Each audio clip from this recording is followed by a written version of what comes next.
In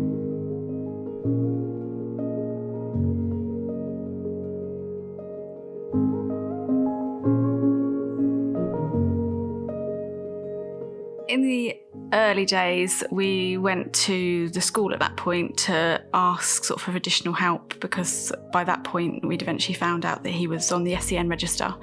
So we had a meeting and asked for meetings with the SENCO and just went over as much as we could to try and get the help that our son needed.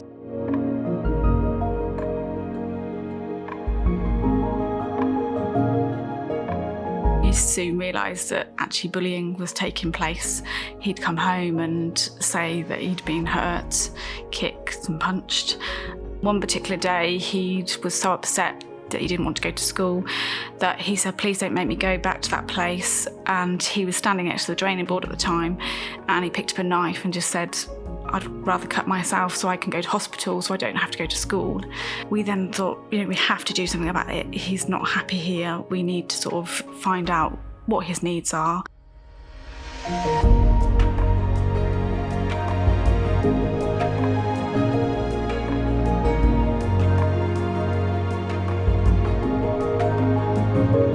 They said that the evidence wasn't there, so he wouldn't get one if he applied, but we still decided to apply for one. And initially we did get turned down for assessment. I then rephoned the local authority and just said I wasn't happy that they weren't willing to assess. It is difficult for parents to know what their legal rights are when it comes to education, health and care plans. This can be compounded by local authorities imposing deadlines and parents not knowing what to do about those deadlines and when to meet them. Schools can be supportive. However, when schools are unsupportive in their requests, it can make things very difficult for families.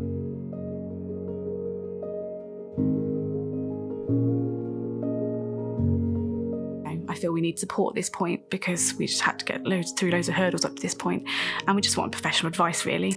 At Shoosmiths, we run legal seminars for parents. Claire was a parent that actually attended one of our seminars and was able to get that information and look to comment on her draft plan and the content of it. She did that, and the local authority unfortunately weren't forthcoming with a response. And when they eventually did come back with the draft plan, it was pretty inadequate. Therefore, we look to challenge them further by attempting to negotiate with them, attempting mediation with them. However, again, there was little or no response. Eventually, parents were forced into a situation where they had to consider more formal proceedings through a tribunal appeal. Tribunal was very daunting because it was one of the most, God, I feel emotional now, one of the most important days of our lives, essentially, because there was going to be two judges in front of us making a decision for our child's future, and which we knew all the way along that this was right for him, and we just put everything we possibly could into making this possible. So this particular local authority were particularly difficult to deal with, and we were looking for Oscar to be moved to a different placement. And local authority seemed to be wanting to create doubt over the motivation of parents in asking for this move, which was of real concern to us, as parents were only looking for a school that met Oscar's needs and the provision within that school to thereafter meet his needs when he was attending the school itself.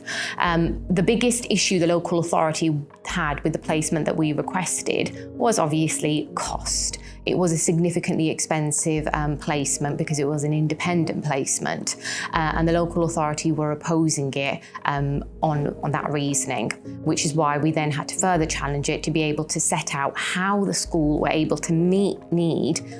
And yes, it was going to be costly, but it was the only school in the area that would be able to meet Oscar's needs.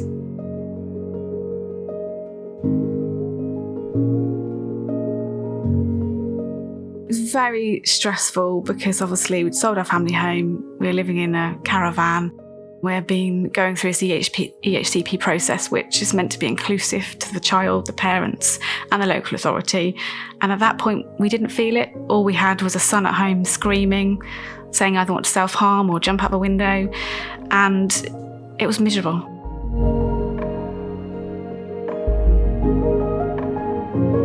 So one of the most important aspects of an appeal is evidence. We've been told by tribunal judges that if you have supportive evidence, then your prospects of success increase significantly. So we were able to gather evidence ourselves, and we also had evidence from the local authority experts, and they themselves were actually in support of parents' requests for the school placement and for the additional provision. The local authority at that point should have realised that their own experts were in support of parents' request, and therefore they should have agreed to it. However, again, due to cost, they were very resistant to agreeing to the change. Therefore, we had to collate more evidence, and that evidence took the form of expert reports, therapy reports. And the other fact that became quite important was that legal support, knowing how the appeal should be run, knowing exactly what evidence was going to increase their prospects of success. And that legal support was able to help them throughout the appeal, and also then look to achieve a favourable outcome.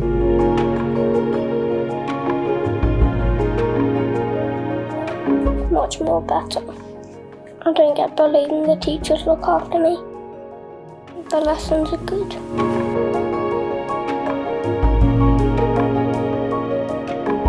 So Oscar had been very, very unhappy in his previous school, to the point where it went to an extreme of him threatening self-harm. And for a little boy like Oscar, that was really quite disturbing for us to hear, and obviously for the family to go through.